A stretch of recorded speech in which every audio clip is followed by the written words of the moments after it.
Welcome to the Swim Swam podcast. I'm your host, Coleman Hodges. Joining me today, I just filmed a Practice and Pancakes with his team. He is in his 38th season as the head coach of Columbia University men's swimming. Today, we are sitting down with Jim Bolster. Hello, Coleman. Thanks for having me.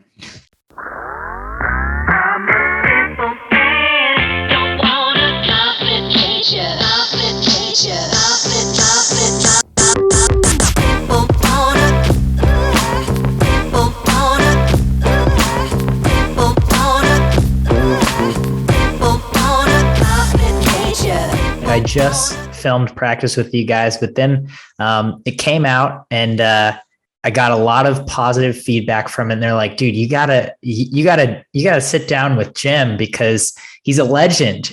I've never seen someone on deck like him before. He's as a coach, as an athlete. So here we are, we're talking today. I thought you were it's a Friday afternoon. I thought we were going to catch you after a Friday practice, but you gave your guys the afternoon off. Yes. In order to prepare for this. I thought that was pretty cool. Would you mind recapping why you decided to cancel practice this afternoon? Yeah. Some of it I think stems from some of the things that we learned from COVID, but I often hear or you read about Division I athletes. I don't know if complain is the right word, but they highlight the fact that, they rarely got to feel what it was like to be a normal college student. And I pointed out that they weren't normal. They're abnormal. They're exceptional. But today I would let them feel what it's like to be a normal student and have a normal Friday afternoon and do whatever the normal students do. So I gave them the afternoon off. Which I think is awesome. As you mentioned to me, it's a beautiful day here in New York. So what a Friday to have off. I mean, that's got to be a great way to start the weekend. So as I said, you're in your 38th season of Columbia as the head coach at Columbia. First off, just how do you keep things fresh? What keeps you motivated after doing something for that long? And you're still doing it at a very high level. Yeah, that's a good question. I think that the main answer is that I could probably sit down with you and go over every year that I've been here and point out to you how we are better than we were the year before. So I think that if we had become stagnant, I wasn't having any fun, the kids weren't getting any better, the program wasn't going anywhere, I probably would have left a long time ago. But, I pretty much, I'm down on the deck. I can do what I want to do. I'm running my own show and I get to work with 9 new kids every year. So there's different issues, different problems. And whatever they are, I look at them as opportunities for me to become a better coach if I can figure out how to motivate that kid or understand that kid. So it's never dull. And I really don't. I never came here with the idea that I was going to be here a certain number of years. I came here with the idea that this was an opportunity to work with Division I athletes, and I was going to see what I could do with them, see how good I could make them. And I still have that opportunity. So, there's no reason to slow down. You mentioned working with Division I athletes. You were a Division III athlete, a really great one, and I would like to get into that in a little bit. But before you came to Columbia, you coached at your alma mater, Denison. You were the head coach there for 5 years. Is that right? Right. So what was the jump like for you from Division III to coaching Division I athletes? Well, I grew up in Princeton, New Jersey, and Princeton at the time had quite a good swim team. A guy by the name of Ross Wales was trying to be the first butterfly to break 50 seconds for 100 yards. He was an Olympian. Their coach was a guy by the name of Bob Clotworthy, who, ironically enough, was an Olympic diver, a medalist as a diver. But he was the head coach, and his diving coach was a guy by the name of Bob Webster, who was also an Olympian. So growing up in Princeton, I had a lot of access to the university's facilities and their contests. So we went to a lot of the swim meets. So I was pretty familiar with the East Coast, certainly Ivy League swimming, a high level of swimming. In the summers, I swam with, after Clotworthy left, the next coach was a guy by the name of Bill Farley. And we had a lot of really high-end athletes, a guy by the name of John T. Skinner. I'm sure you're very familiar with that. He didn't swim for us, but he swam in the, I think with Bill Palmer and Frank Elm in Central Jersey Aquatic Club. So there was a fairly high level of swimming that I got exposed to as I was growing up. So I wasn't really fazed by moving from Division III to Division I. And, if you look at the Division III nationals, those kids perform at a pretty high level. I mean, Andrew Wilson, who made the Olympic team, swam at Emory. So there's some talent at the Division III level that you get an opportunity to work with. So I don't know, I felt really comfortable coming to the Ivy League. And as I said, having the opportunity to work with Division I athletes. So I really was not too stressed out about it. So growing up, you were one of 14 in Princeton, New Jersey. Were your parents, what did your parents do? How did you end up in Princeton? Well, my dad actually went to Princeton. He grew up in Williamstown, Williamstown, Massachusetts. And he and his family ran an inn. And when the war hit, the inn business kind of died out. And so they moved to Pittsfield, Massachusetts, where his dad worked for GE. And he, after high school, he went into the Army. And while he was in the Army, I guess he talked to a couple of people, and they talked about, Princeton as being a pretty, well, actually, at the inn in Williamstown, when the undergrads would come in, he would often ask them, if you hadn't gone to Williams, where would you have gone? And a lot of them said Princeton. So when he got out of the Army, he went down to Princeton to see if he could enroll. And they said, I think they looked at his transcript or something like that. And they suggested that he go to the Hill School in Pottstown, Pennsylvania for 6 months of prep. So he did that. And he was then admitted to Princeton. He ran track and field at Princeton. He ran I think a 155 half mile back in 1950.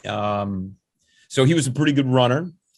His big claim to fame as a runner was Princeton and Cornell in alternating years would go over to Cambridge and Oxford and have a track meet against them. And the first time my dad went, he got to the line for, I think they were running a half mile, and the guy next to him was Roger Bannister.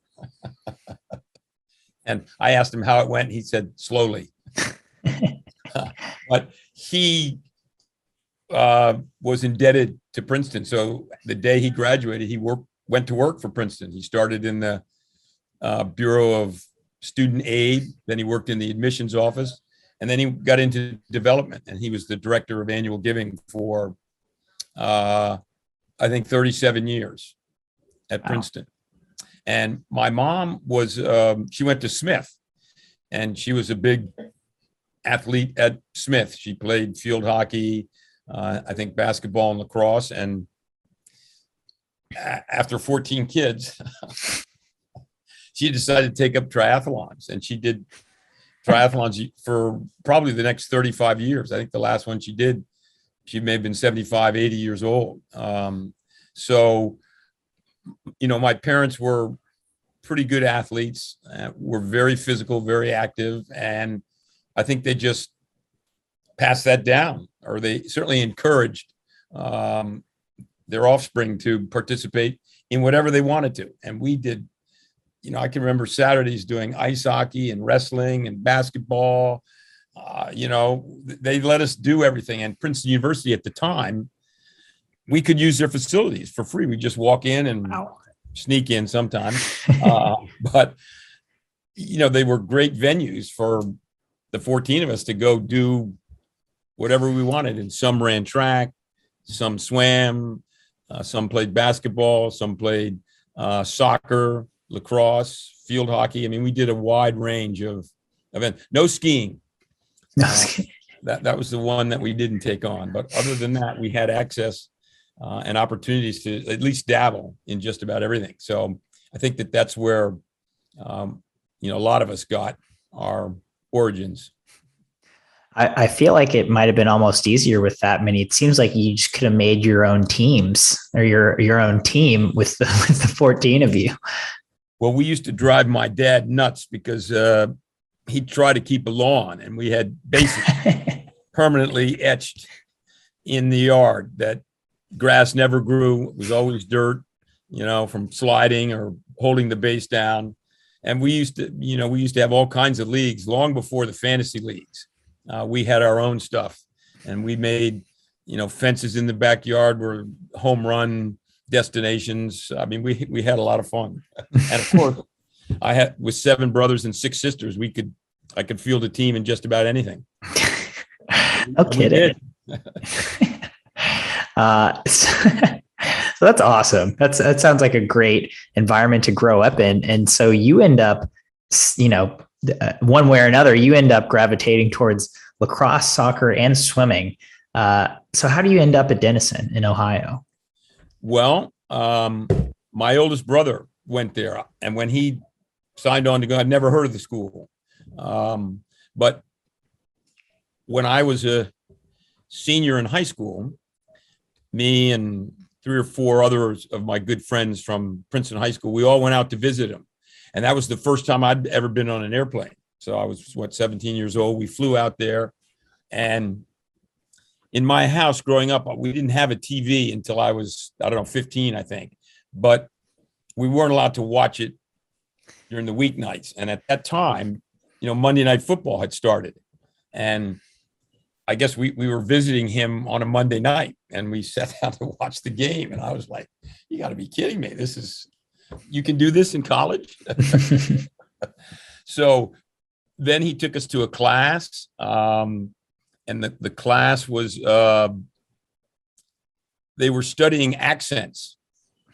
And the day that we happened to be there, they were going over the French accent. And so the teacher had everybody in the class recite this line that was, he hit the ball with all his strength.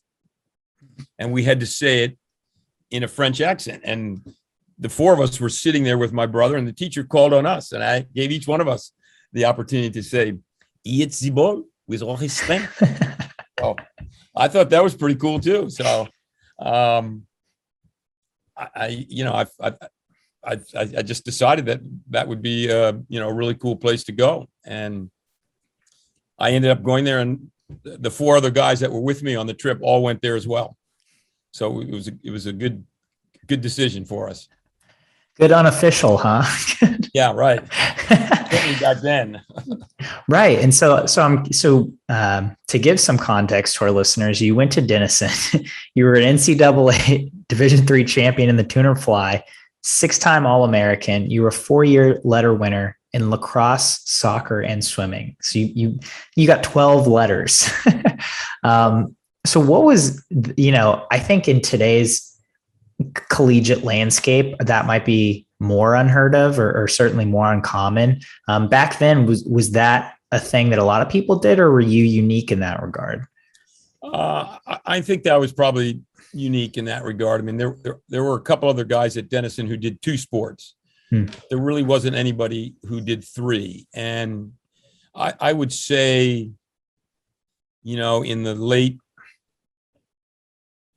60s, early 70s, that became less and less of an option. But sometimes at Division I, there was a guy who might play football and baseball. But 3 sports was kind of unheard of, and you really couldn't probably have done that at a Division I school. But at the time, we were still in a world where you weren't at age 4 forced to specialize in something that was supposedly going to determine what you did for the rest of your life. There were seasons to everything. So kids were encouraged to play a sport in the fall, do something in the winter, do something in the spring. And, I did that throughout my life. So when I got to college, I thought, well, why stop? So I did all 3. I don't know if I ever had a day off in the 4 years that I was there, because as soon as one sport ended, I had to get started in the other one. So I was pretty busy, but yeah, I enjoyed every minute. I mean, I never thought, oh man, why am I doing this? This is a drag. It was a lot of fun. Yeah. Do you feel like they complemented each other? Do you feel, you feel like soccer would help swimming, help lacrosse? Well, here's what I would tell you is that, I never was not fit or in shape. So even though I'd been swimming, when I would join the lacrosse team, they were into their spring trip. So they'd had 4 or 5 games under their belt. And whenever I started practicing with them, any sort of running that we did, I usually was first. So I figured that, some of my skill sets are probably going to lag a little bit because they've been playing since February. But if I was fit and could outrun them, that's where I could make my mark. So I think the soccer and the lacrosse complemented each other a little bit more than the swimming. But, I was certainly fit coming from the pool. Might take me a day or two to kind of get my legs under me, but cardiovascularly, that was never an issue. So that really helped me as I transitioned from one sport to the other. Did that take a lot of finagling or lobbying on your part with the coaches to let you do that? Or were they all pretty like, yeah, give it a shot? It just so happened that the fellow who was my soccer coach was also my swim coach. So he was joining the team at the same time I was. So he had no way but to let me. And then, the lacrosse coach, I think he just recognized that maybe I had, I had good legs, strong legs. And that's a real asset in a sport like lacrosse. So, I could run, and you could put the ball in my stick, and I could get upfield with it and get it to the people that were going to score or whatever. But, I think that he saw that I had a level of athleticism that might be a little bit beyond a lot of his players, and that he could trust putting the ball in my stick and trying to advance it, across midfield or whatever we needed to do. Yeah. So did you have a favorite, or did you have a favorite season? That's a good question. I mean, winning a Division III national title was pretty cool. That was something that I, after my sophomore year, my sophomore year was the first year that they had the split where they had Division I, II, and III. It used to be just 1 and 2. And so the first year they had it was in Allegheny College, and I went out to that and competed. And I think I got 7th and 12th or something like that. But I knew that I was going to be going back to Princeton that summer and swimming with Princeton Aquatic Association, Bill Farley, and all the Princeton guys. And I just thought, wow, you know what? I think I could win this meet next year. So that's kind of laid the groundwork, I guess, that summer. And sure enough, my senior year didn't go quite as well. I went faster, but there was a guy, Nino Duccini from Occidental College, who went like 4 seconds faster. So, but that was a pretty cool experience. And in soccer, I think it was my sophomore year, we played in the NCAA tournament. That was the only time that we made that in my 4 years. That was pretty cool. I scored a goal, I think, that day, and it was snowing. It was a snowstorm. We were playing Mount Union College, and that was kind of fun. And lacrosse, we never made the NCAA tournament while I was there. And lacrosse was probably the toughest sport of the 3 for me, just because they would start practice in January, and I wouldn't join the team until late March. So I was, pretty far behind, and that's a highly skilled game. And I didn't start it soon enough in my youth to have a lot of the skills that some of the other kids had in terms of stick handling. But I could run and I could dodge. And so those were the things that kind of helped me in that sport. I know you mentioned before you never questioned whether, why am I doing this? But did you ever consider specializing and going to one or to two? No, I can't say that I did. Looking back on it, I probably had the most success at swimming, but I did have an opportunity when I was a senior. We were on a training trip down in Miami, Florida, and I got a phone call from the Connecticut Bicentennials of the North American Soccer League, and saying that I was their #1 draft pick, and they wanted me to come play professional soccer. So at the time, the league was pretty new, and there was a rule that you had to have 8 North Americans on your team. And sometimes I feel like I was filling that role more than anything else. But soccer's, I don't know, it might have been my favorite of the three. It's a pretty cool sport. And, if I look back on anything, but at the time, when I was growing up, you really couldn't specialize. There weren't programs that went year round. I don't know what I would have done had I had that opportunity, or at least where I was growing up, there were, as soon as one season ended, another sport started, and the others didn't continue like they do now. So, soccer might have been the one that could have had the most promise. I mean, there wasn't professional lacrosse or professional swimming at the time. I don't think I would have opted for either one of those, but the soccer that experience was pretty cool. And, Pele, who arguably the greatest player of all time, was in the league. Franz Beckenbauer, a German stopper, was in. I mean, all the best players in the world, as they were sort of supposedly past their prime in Europe, they would come get these incredible contracts in the U.S.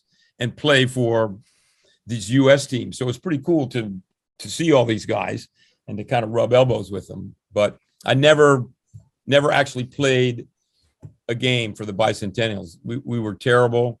When I joined the team, I think they were 1-12 and in last place. And at the end of the year, they were bought out by a group in Edmonton. So for me, it was a cool experience because I never played soccer like that or at that level. But I wasn't. I was a quota.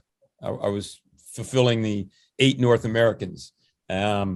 Canadians and U.S. citizens counted. So that's kind of what the experience was about. But I played in the summer of '77, and I really had a blast. Yeah. I mean, what do you feel like you took away from that experience? I mean, aside from the fact that you just get to call yourself, say I was a professional athlete, I played soccer professionally.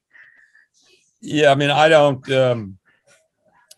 I sort of parlayed that into a coaching job. That at the end of that season, I moved down to Washington, D.C.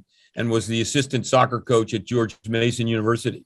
So it led directly to employment, and I certainly learned a lot of stuff. I mean, it was soccer at a level I had never seen before. So, I was sort of like a sponge. I was learning stuff left and right. And so I was able to take a lot of that stuff to George Mason. So it helped in that regard. And but I guess I didn't, I don't know. I had an NCAA postgraduate scholarship that I had to use that next year.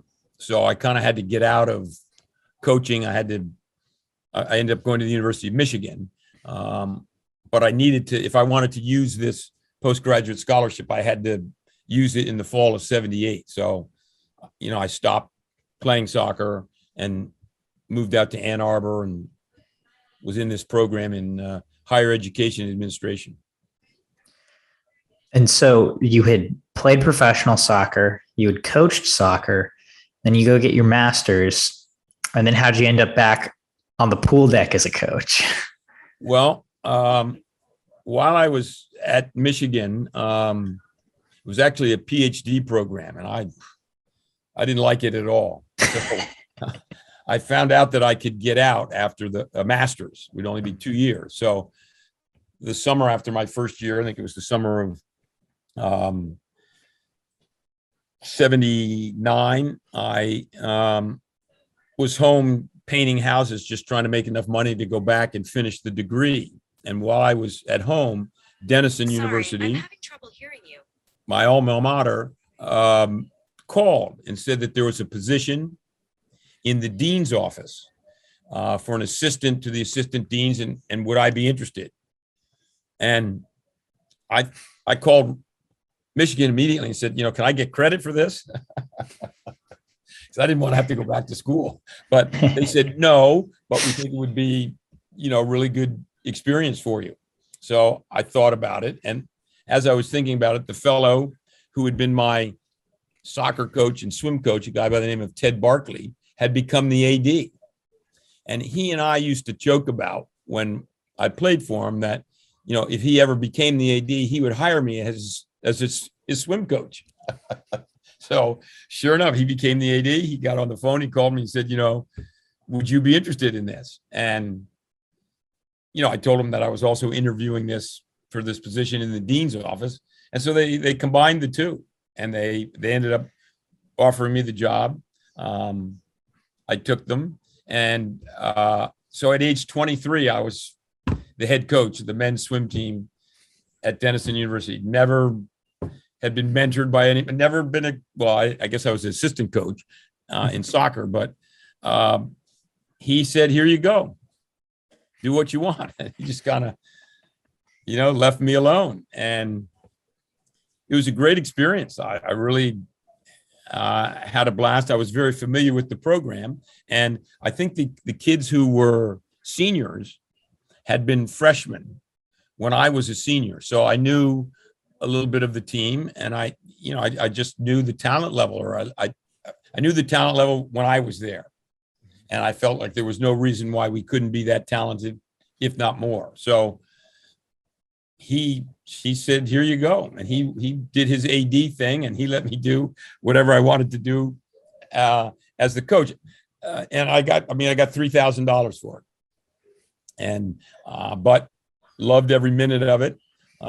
At the end of that year, I got, I think, $7,000 and a housing stipend for being in the dean's office. And the end of that first year, they were trying to hire somebody to be an actual dean of students. And the person they hired said that, they didn't want me doing two things. They either be the swim coach or be in the dean's office. And, I took the swim coach. So, but I came back that second year again for only $3,000. $3,000 for how long? Well, head coach for September to, I don't know, May or whatever it was so $3,000 for a whole school year. Yeah. I mean, I'd never been paid to do anything before, so I was great. And then at the end of that year, there was a position open in the athletic department as the director of intramurals and recreation.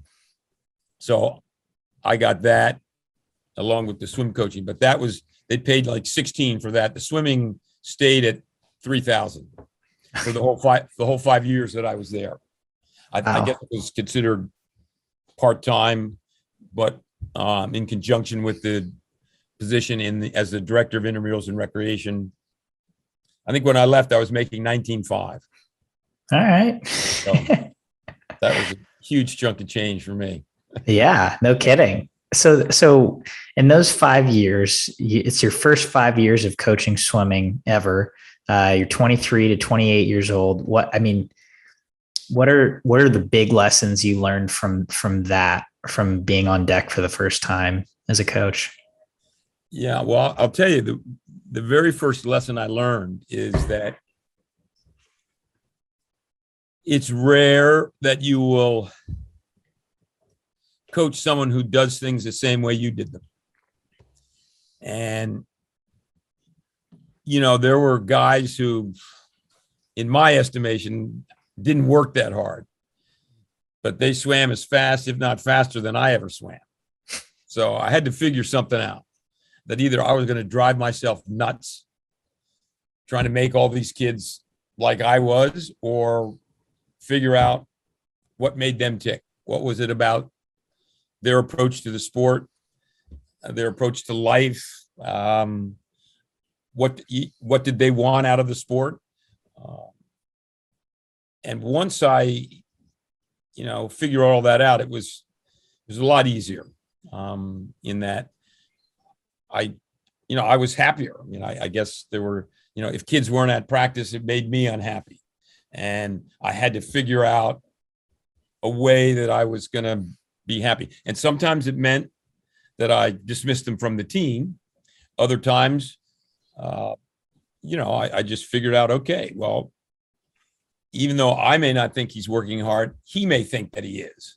And if he thinks that, maybe that's all he needs if he's going to swim this fast at the end of the year. So, I sort of learned that it was more of a two-way street than I thought it was. That, yes, I could have energy. I could be there every day. I could give them great workouts. But if they didn't think they could swim that fast, if they didn't want to, they probably weren't going to get there. So the sooner I sort of figured that out, I was able to be a little bit easier on myself and understand the performance levels that we had, and figure out who the kids that I could get to go way beyond where they thought they could go, and who were kids that were, they were only going to give me so much. They were capable of more than that.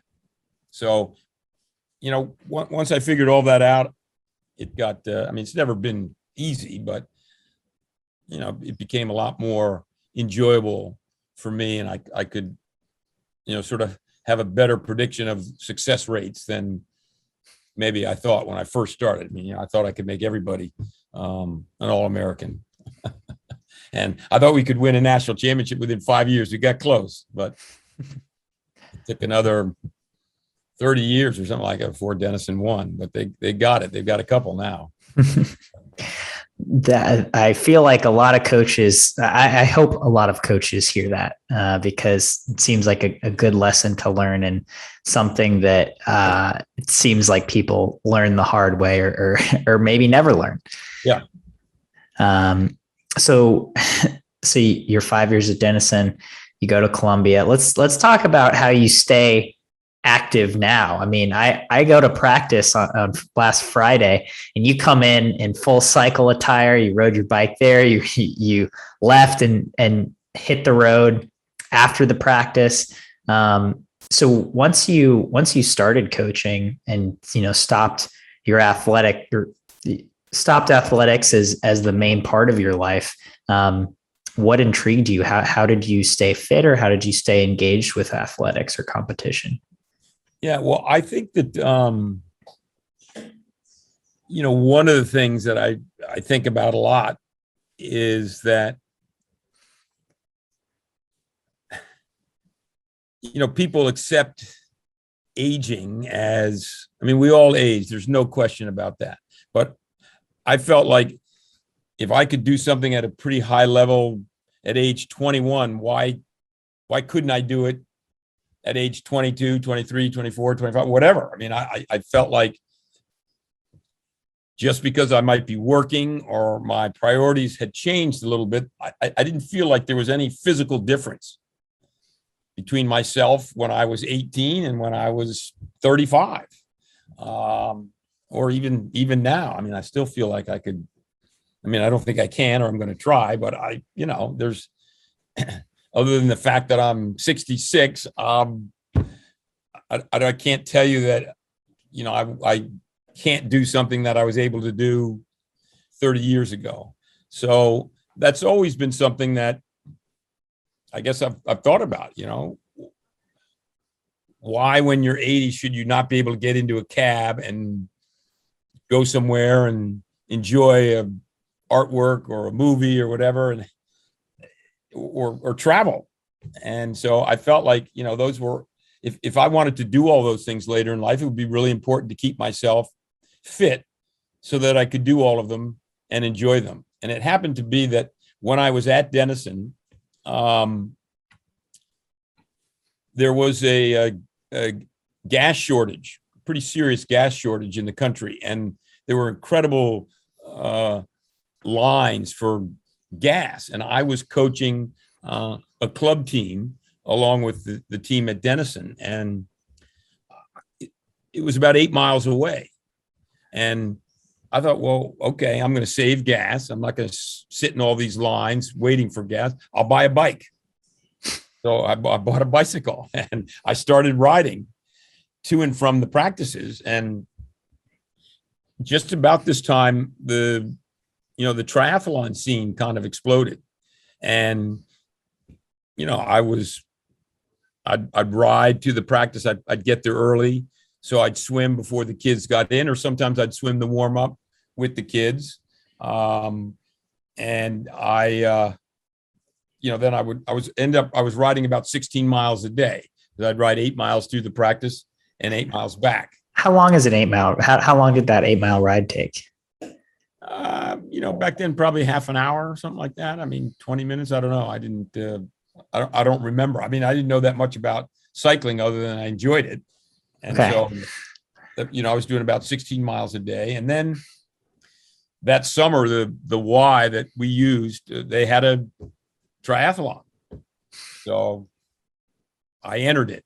And, I didn't necessarily know what I was doing, but the swim was like 1,500 meters or something like that. Mm-hmm. And, that went well.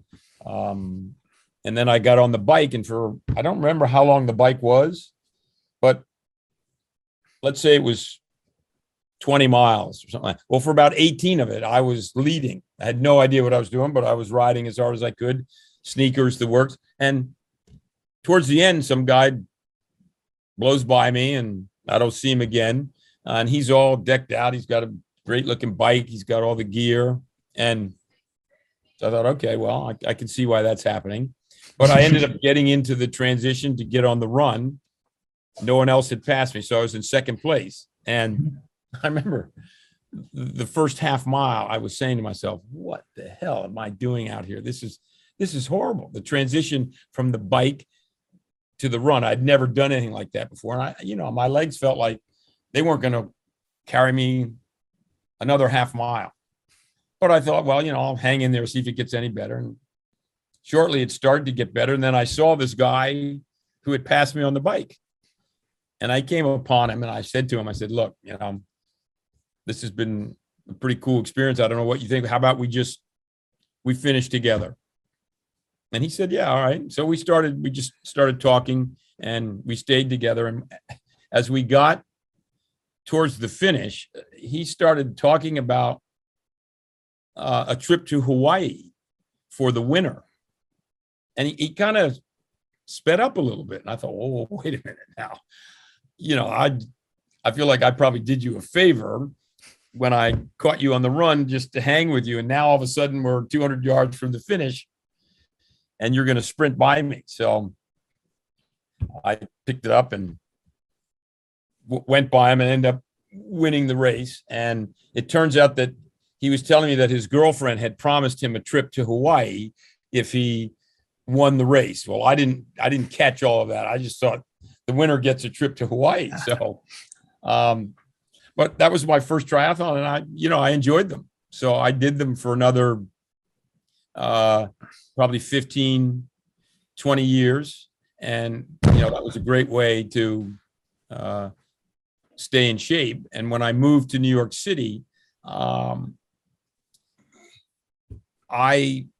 live about 3 miles from the campus, and to take public transportation would probably take an hour to get there. And I have to leave the house at 4:30 in the morning, but I could run or ride a bike to 3 miles. So I started doing that.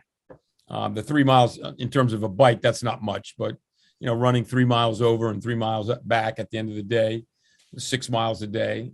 So that, was good. And I've never really had a job where I haven't been able to use some form of exercise to get to work as opposed to having to drive or take public transportation. So that's one of the things that's been really nice about where I live. I can enter Central Park and run through the park or ride through the park to get to work. So it's it's a very pleasant commute for me, and it's physical. So that's even better. Do you have a car? I do have a car. Yes. I can't imagine why. Yeah. I feel like Amen.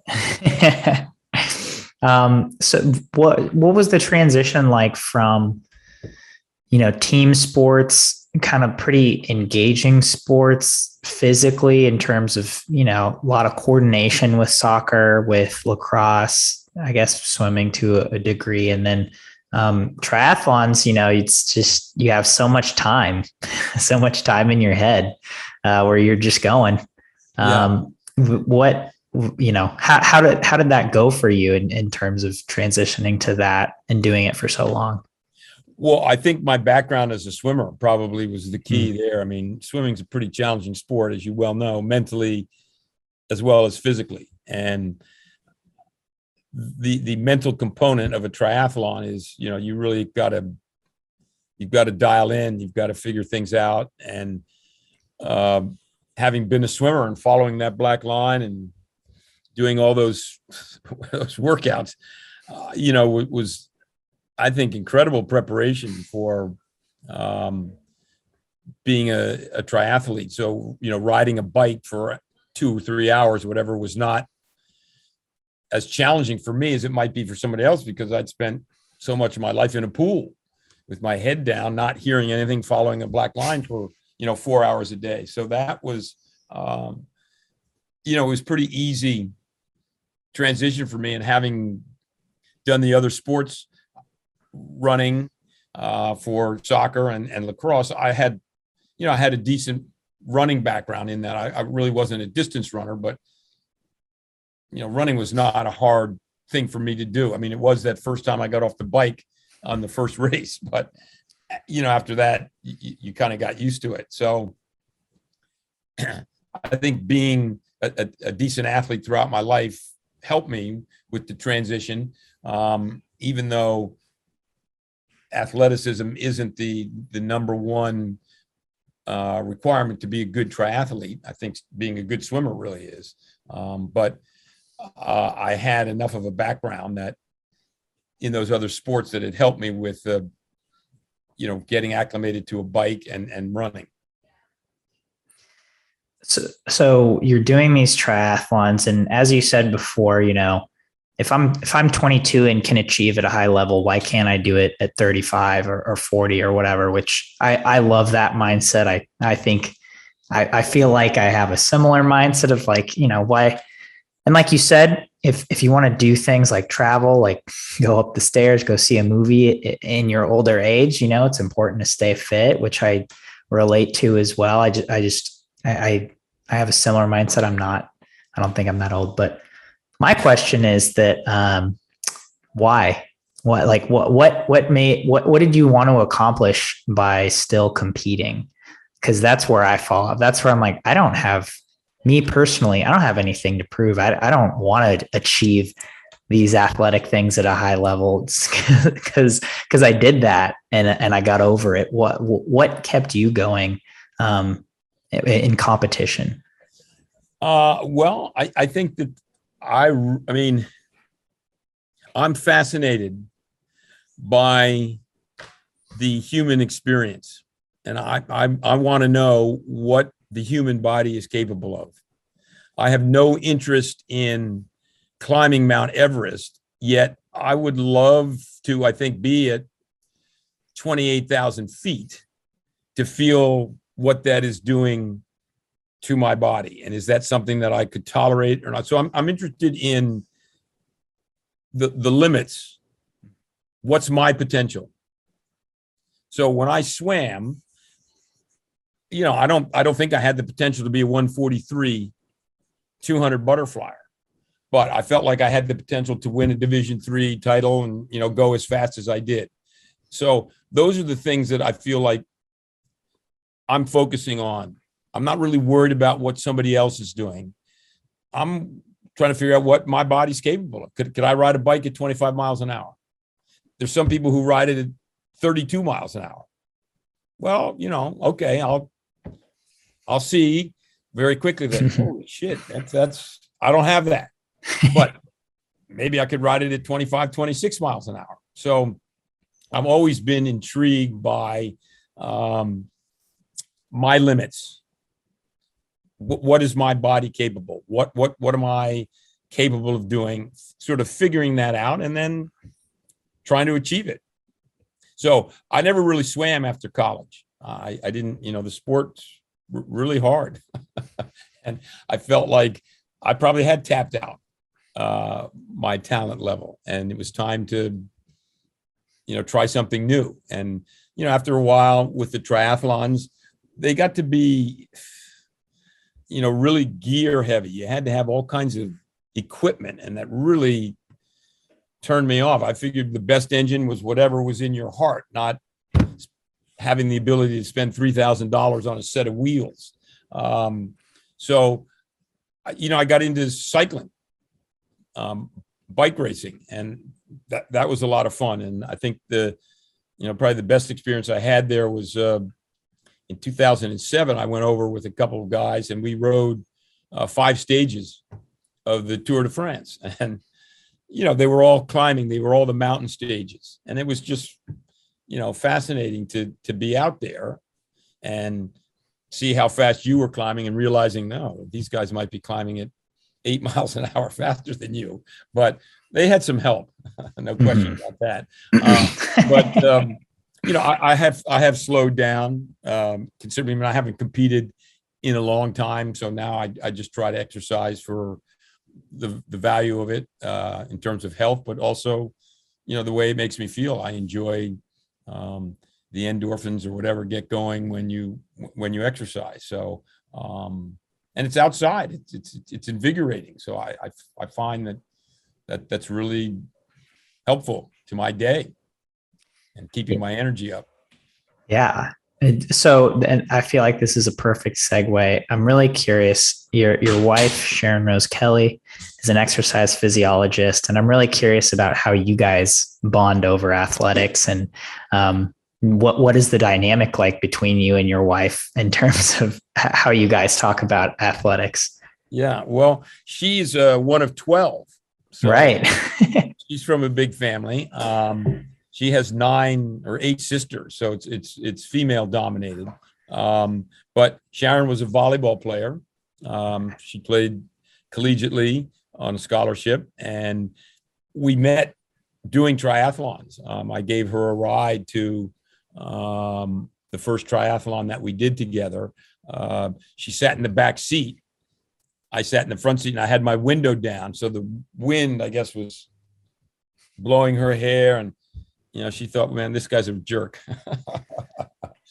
But the next day, after the race, I saw her and I asked her how she finished and what she thought of it. And I think she kind of changed her tune a little bit, that, maybe this guy isn't so bad.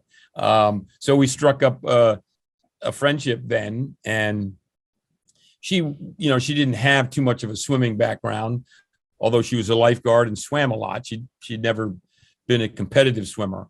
But as an exercise physiologist, she certainly knew a lot about exercise, and she ran mostly, but was interested in getting into triathlon. So we started to go out on bike rides together, and she took a real interest in massage. She was an exercise physiologist at the start. And 5 years into that, she was interested in massage therapy. So she got a degree in that. And I was a good sample for her. So she did a lot of work on me. Now, she hasn't worked on me in a while. But, when we were first going out and first married, we were both racing a fair amount. And, I would try, probably without a lot of success, to give her a massage. And then she would, she was very good at giving me massage. And it really, it was a huge part of my recovery, and really played a key role in my ability to race as long as I did, and sort of at the level that I raced. So she's from Nebraska, so she's a huge Nebraska football fan. So she knows a lot about sports, and that's something that we can connect a lot on. So Saturday afternoons we have to sort of set aside a time to watch. I mean, now that you have all the networks, you can watch Nebraska every weekend.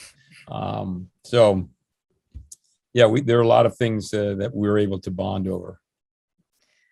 That's really cool. To have a partner who's also just as athletically inclined as you. Yes. seems pretty fun. Well, Jim, I really appreciate you taking the time to sit down and discuss your athletic history with us today. It's pretty fascinating. I'm really glad we got a chance to talk about it. Well, Coleman, I thank you. We had a lot of fun at that pancake stuff, and I've actually, I've watched a lot of your work, and I really think that you have a really nice vibe, and it's a really refreshing flavor to your work. So I hope that you can continue on, and hopefully our paths may cross again. But thank you. You've been listening to the Swim Swam podcast. Stay tuned for new episodes every week. You can take Swim Swam podcast on the go by subscribing on your favorite podcast platform. Look for links in the description below, and be sure to subscribe to our YouTube channel for more videos as well.